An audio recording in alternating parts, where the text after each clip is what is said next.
अब सवाल यह है कि क्या राहुल गांधी ने राजनीति में कबीर का यही दर्शन अपना लिया है? कबीर का यह दोहा राहुल गांधी की राजनीति पर कितना लागू होता है, इसका नया उदाहरण 13 अगस्त को दिल्ली में कांग्रेस के रचनात्मक कांग्रेस प्रकोष्ठ के एक अधिवेशन में दिखाई दिया। जिस आरएसएस के खिलाफ राहुल गांधी लगातार बोलते रहते हैं, जिस आरएसएस को लेकर वो कभी कहते रहे कि उसकी विचारधारा संविधान के लिए खतरा है, जिस राष्ट्रीय स्वयंसेवक संघ और भारतीय जनता पार्टी को वो अपनी राजनीतिक लड़ाई के केंद्र में रखते हैं, उसी आरएसएस को राहुल गांधी ने कहा जिस दिन आरएसएस की अभिव्यक्ति को देश से खत्म करने की शुरुआत होगी, उस दिन वो आरएसएस की रक्षा करेंगे। तो सवाल सीधा है, क्या राहुल गांधी बदल गए हैं? क्या आरएसएस को लेकर उनकी सोच बदल गई है, या फिर राहुल ने अपने विरोध का तरीका बदल लिया है? क्योंकि दिलचस्प बात यह है कि राहुल गांधी ने आरएसएस की अभिव्यक्ति की रक्षा करने की बात जिस मंच से कही, उसी मंच से उन्होंने यह भी कहा कि विरोधी गुरु होता है। ओपोनेंट गुरु होता है। हमारे सिस्टम में, हमारी फिलोसॉफिकल सिस्टम में ओपोनेंट गुरु होता है। वो दुश्मन नहीं होता, वो हमें सिखाता है और उससे हम नफरत नहीं करते हैं, उससे हम प्यार करते हैं, बट हम उसको समझाना चाहते हैं यार तू गलत रास्ते पे चला गया है। बीजेपी जब जीत कर आई थी तो कांग्रेस मुक्त भारत की बात कर रही थी। राहुल गांधी ने उसके ठीक विपरीत दिशा की राजनीति को पकड़ा है। वो ये कह रहे हैं कि जो विरोधी हैं उनको खत्म नहीं करेंगे, इनफैक्ट अगर उनको कोई खत्म करेगा, उनकी आवाज कोई दबाएगा तो हम उसका विरोध करेंगे। ये राहुल गांधी की नई राजनीति है, नई तरीके की मोहब्बत की दुकान वो खोल रहे हैं। कबीर के जमाने में निंदक को पास रखने की सलाह ठीक हो सकती होगी, लेकिन आज के जमाने में तो विरोधी को पास रखना संभव है क्या? क्योंकि विरोधी पास होगा तो टोकेगा, सवाल पूछेगा, और आजकल किसी को पसंद होगा क्या कि कोई उससे पलटकर सवाल पूछ ले? और अगर राजनीति की बात करें तो सवाल पूछने वाला आदमी बहुत असुविधाजनक होता है। लेकिन राहुल गांधी अब कह रहे हैं विरोधी गुरु होता है। उन्होंने समझाया कि उससे नफरत नहीं करते, उससे प्यार करते हैं, बस उसे समझाना चाहते हैं कि भाई तुम गलत रास्ते पर चले गए हो। अब भारत की राजनीति में इससे सुंदर व्यवस्था और क्या ही होगी। जिस दिन आरएसएस के एक्सप्रेशन को देश से खत्म करने की बात शुरू हुई, उस दिन मैं उनकी रक्षा करूंगा, क्योंकि उनका भी एक्सप्रेशन है। हमारा ये नहीं है, हम कह रहे हैं कि भैया सब लोगों का एक्सप्रेशन होना चाहिए।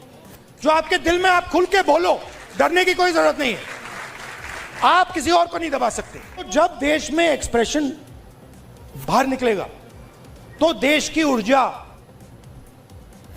देश की जो स्ट्रेंथ है वो पूरी दुनिया को दिखाई देगी।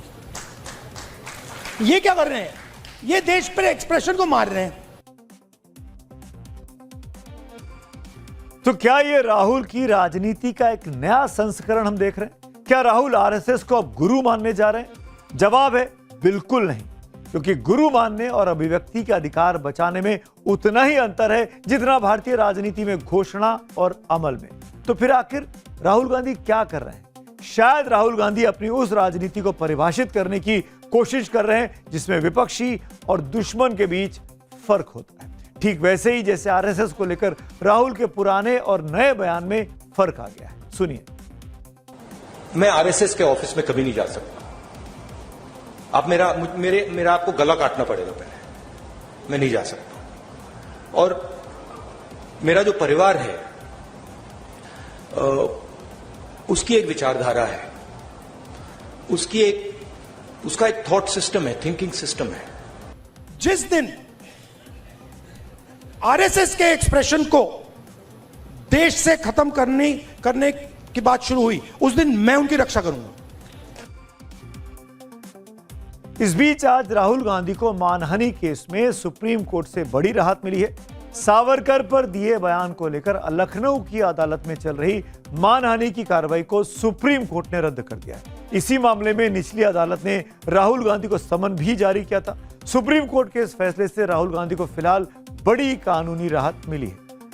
लेकिन राहुल के ताजा बयानों से साफ है कि वो आरएसएस की विचारधारा से आज भी असहमत है, विरोध भी करते हैं, आरोप भी लगाते हैं। जैसा कि रचनात्मक कांग्रेस के अधिवेशन में राहुल ने आरएसएस पर नए आरोप मढ़े हैं। राहुल ने बीजेपी आरएसएस को जोकरों का समूह तक कहा। क्या था? आरएसएस जो छोटा बिजनेसमैन था, मैंने स्टडी की ये बात, जो छोटे छोटे बिजनेस वाले थे, मिठाई की दुकान चलाते थे, सोनार थे, लोहार थे, इनकी फोर्स थी। उनको तो उन्होंने धोखा दे दिया, मार दिया,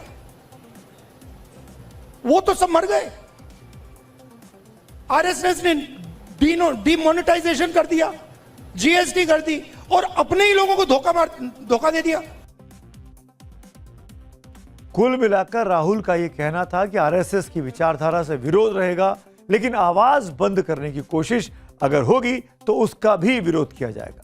इस बात को समझने के लिए राहुल गांधी के बयान के साथ साथ कांग्रेस और आरएसएस के पिछले 78 साल के रिश्ते को भी आपको समझना होगा। आजादी के बाद से आरएसएस पर केंद्र सरकार ने 3 बार प्रतिबंध लगाया।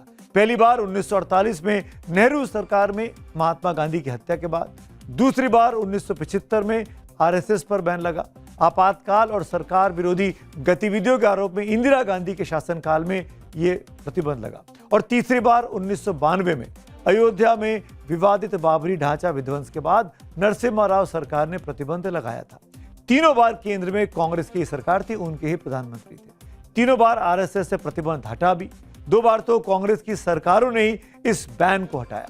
सिर्फ एक बार 1977 में प्रतिबंध हटाने वाली सरकार कांग्रेस की नहीं थी, बल्कि जनता पार्टी की थी। अब जरा इतिहास के पहले पन्ने की ओर चलते हैं। 1947 में आजादी के बाद देश विभाजन के जख्म से कराह रहा था, सांप्रदायिक तनाव था। 7 दिसंबर 1947 को जवाहरलाल नेहरू ने प्रांतीय सरकारों के प्रमुखों को एक पत्र लिखा। उस लेटर में आरएसएस को लेकर नेहरू की भाषा बहुत ही सख्त थी। वो मूल पत्र नेहरू आर्काइव में मौजूद भी है। उस लेटर में नेहरू ने लिखा था, आरएसएस एक ऐसा संगठन है जो एक निजी सेना के साथ काम करता है और बिल्कुल नाजी के रास्तों पर चलता है। हमारा मकसद लोगों की आज़ादी छीनना नहीं है, लेकिन बड़ी संख्या में लोगों को हथियार चलाने की ट्रेनिंग देना और ऐसा करना कि जरूरत पड़ने पर इनका इस्तेमाल किया जा सके, इसे सरकार बढ़ावा नहीं दे सकती। सिर्फ ये बात कि आरएसएस केंद्र और प्रांतीय सरकारों का खुलकर विरोध करता है, उसके खिलाफ कार्रवाई करने के लिए पर्याप्त वजह नहीं होनी चाहिए। उसे अपनी बात रखने और वैध तरीके से प्रचार करने की आज़ादी होनी चाहिए। यानी कांग्रेस और आरएसएस के बीच वैचारिक टकराव जरूर रहा, लेकिन रिश्ता सिर्फ बैन और विरोध तक नहीं रहा।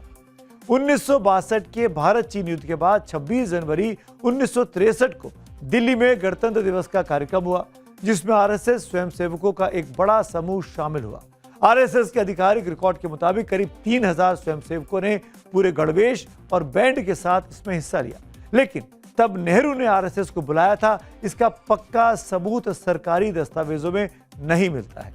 2018 में एक आरटीआई के जरिए रक्षा मंत्रालय से इसके बारे में पूछा गया था कि क्या आरएसएस को 1963 की गणतंत्र दिवस परेड में पंडित नेहरू ने बुलाया था, किसने बुलाया था, निमंत्रण पत्र की कॉपी है क्या?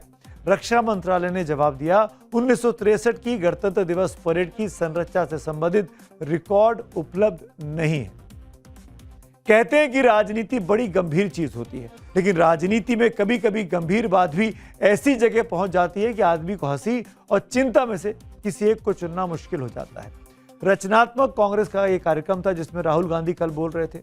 इस अधिवेशन में राहुल गांधी प्रधानमंत्री मोदी की विदेश नीति को समझाने की कोशिश कर रहे थे। उनका कहना था कि प्रधानमंत्री की कूटनीति विदेशी नेताओं को गले लगाने तक सिमट कर रह गई है। बात बड़ी गंभीर थी। गंभीर इल्जाम वो लगा रहे थे कि हगलो मैसेज जिसको कहते हैं, यानी झप्पी पाव की जो कूटनीति है वो क्या जेन्युइन है, उससे क्या देश की विदेश नीति का भला होगा। ये वो इल्जाम लगाने की कोशिश सरकार पर और प्रधानमंत्री पर कर रहे थे।